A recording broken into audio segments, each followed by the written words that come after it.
Madame, mademoiselle, monsieur, bienvenue à Métro News. Voici les principaux titres qui seront développés aujourd'hui. Le Premier ministre Ariel Henry souhaite que l'année 2022 soit une année électorale. Il encourage les leaders politiques à faire preuve de sérénité pour affronter les défis qui les attendent. Pas de subventions ciblées alors que le prix de l'essence a augmenté depuis environ 3 semaines.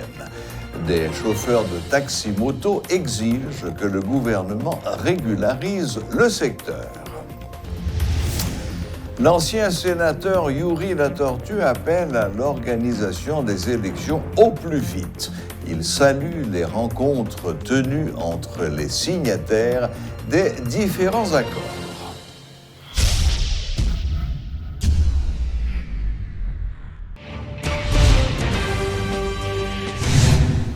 Le Premier ministre Ariel Henry a rendu hommage aux responsables de partis politiques qui ont permis d'épargner le pire à Haïti. S'exprimant mercredi soir lors de la traditionnelle cérémonie des vœux, il a rappelé les épreuves subies par le pays cette année et encouragé les leaders politiques à faire preuve de sérénité pour faire face aux défis collectifs qui les attendent. Suivez un extrait de l'intervention du chef du gouvernement. L'année qui se termine a été jalonnée d'événements terribles qui nous ont tous marqués.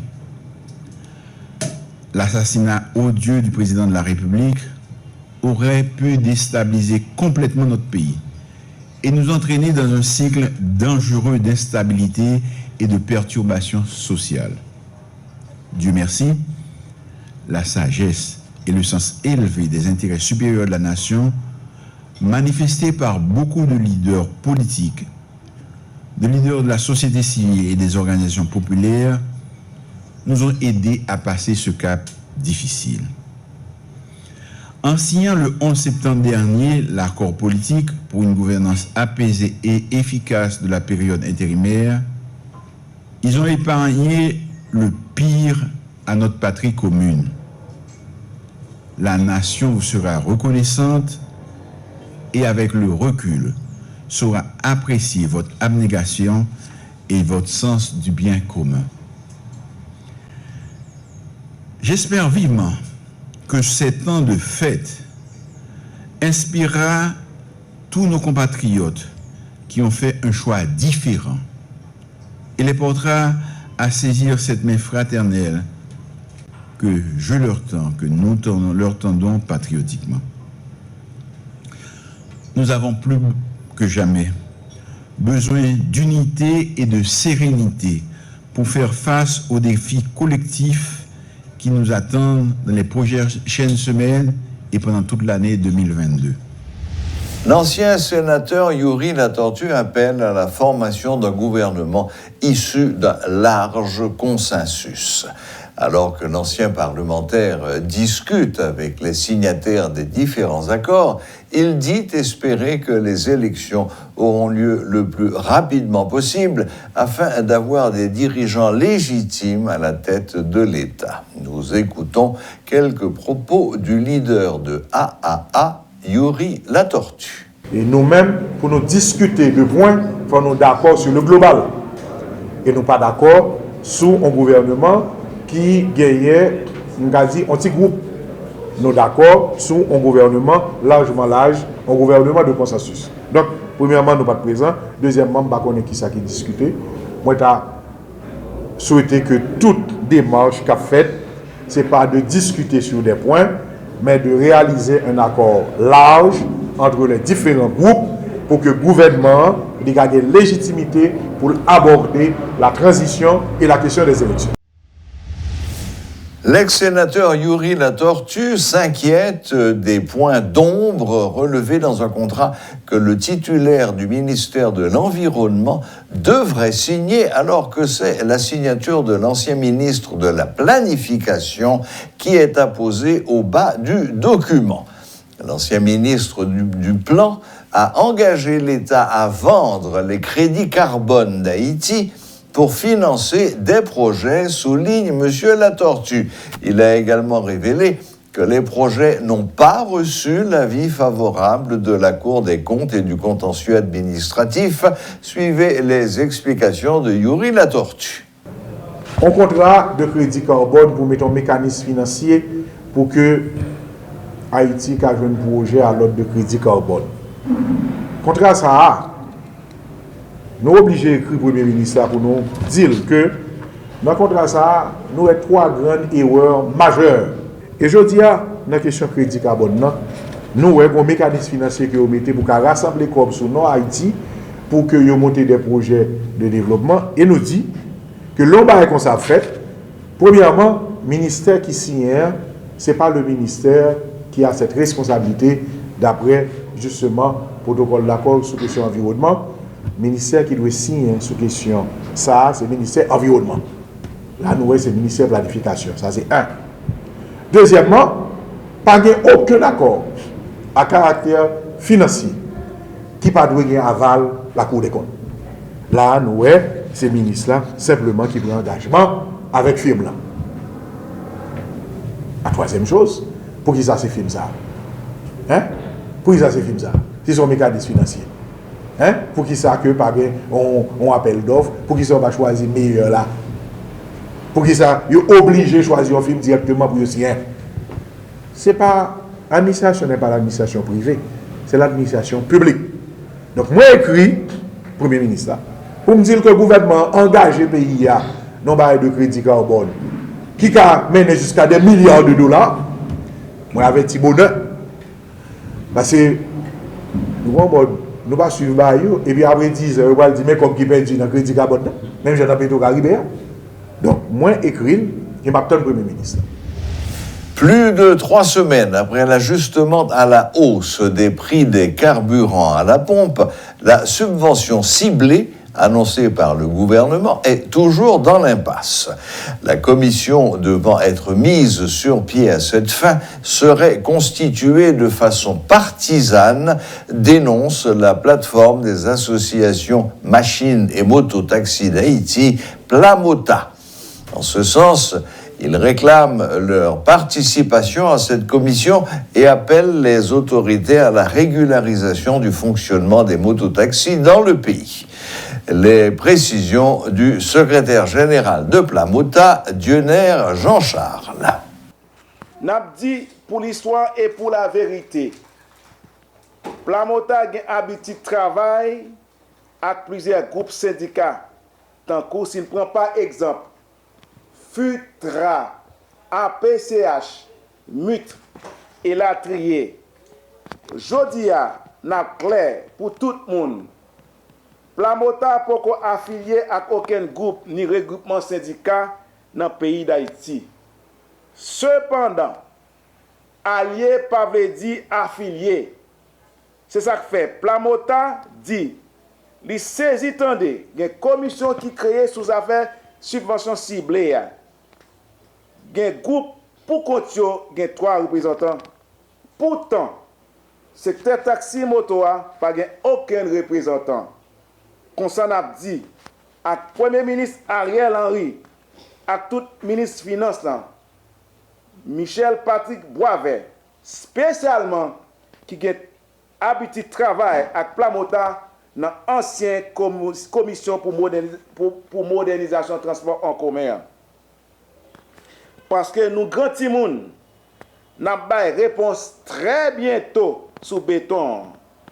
Plamota comprend tout complot, barrer chauffeur moto taxi, c'est pour pas arriver intégrer commission.